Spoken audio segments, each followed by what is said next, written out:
York, right? This is the birthplace, and I became a man in Baltimore. I'm dealing with B.L.O.C.Report.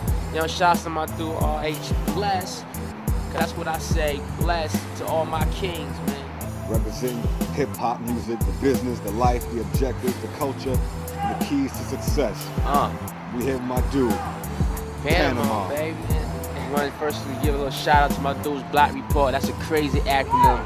You know what I'm saying? I'm glad to be a part of this whole movement. That's what we do. We support the true artists, man. Right. We actually keep our eyes to the streets, let the world know.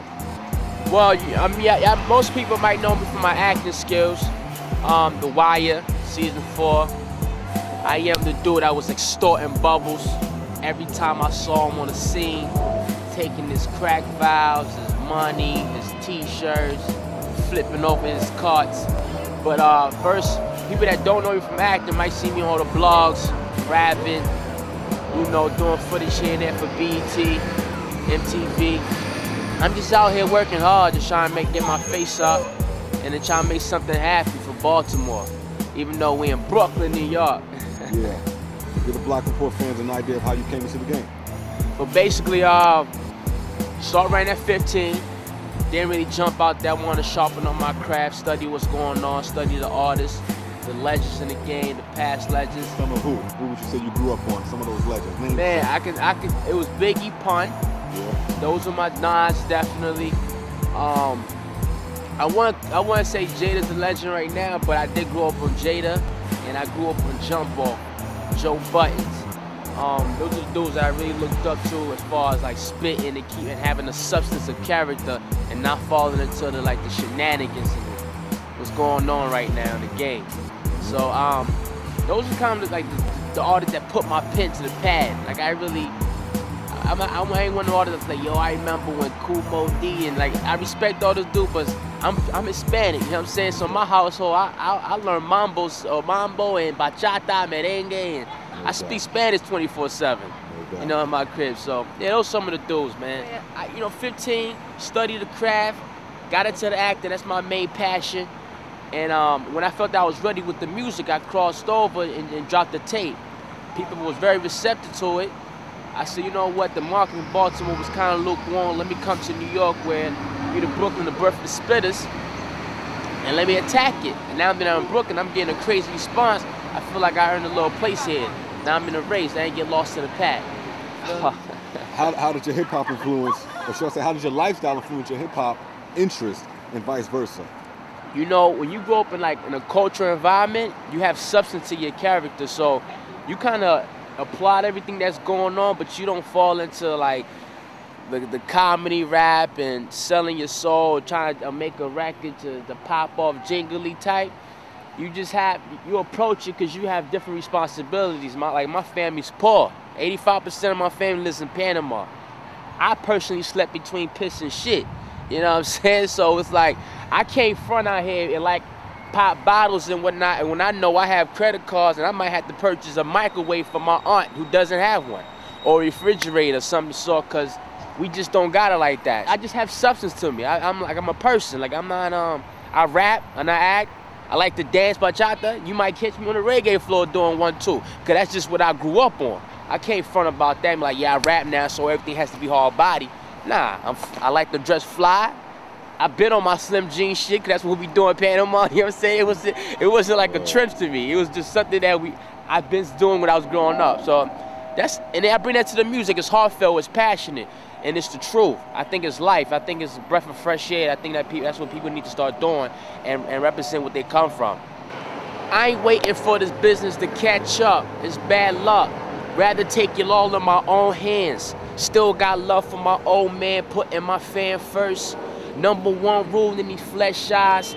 God got me feeling the best vibes. Let me address guys. Sacrifice more than I would have. I love it. Talk to God more than these herbs do. I love it. Promise I'll pop from this blog shit.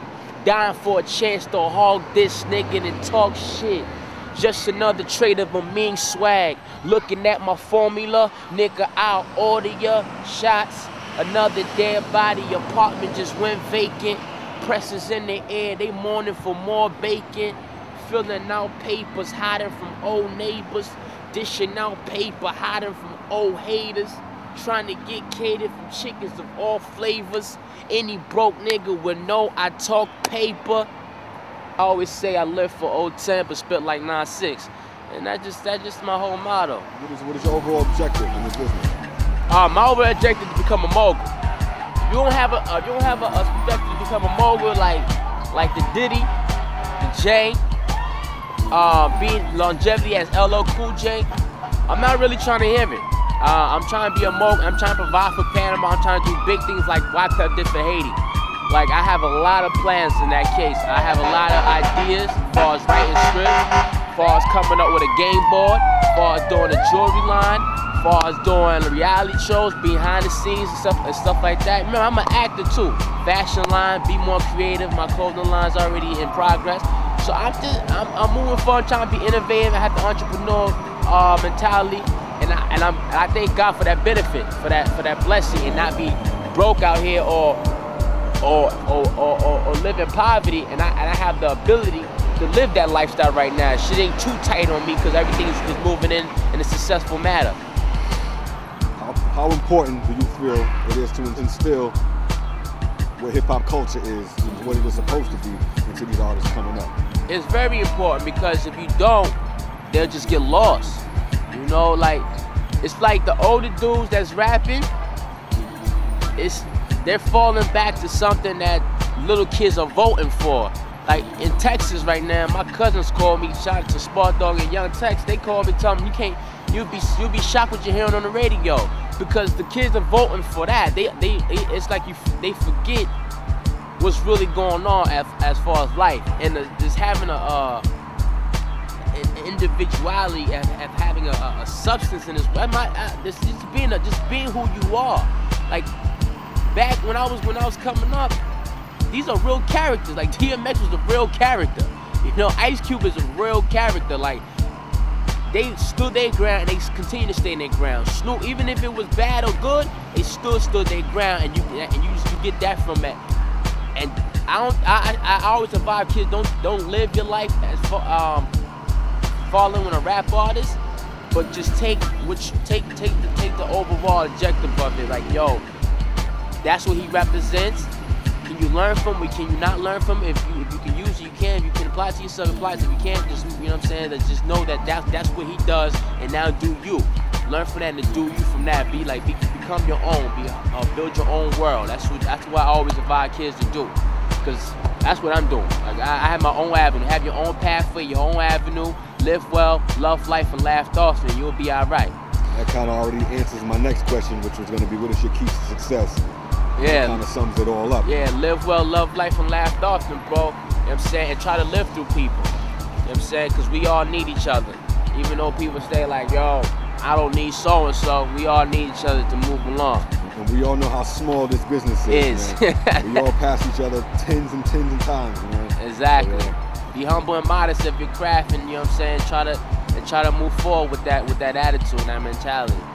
So, and stay passionate about what you do. Exactly, passion. I clearly hear that in your voice, man. We appreciate that. Appreciate that, Bless.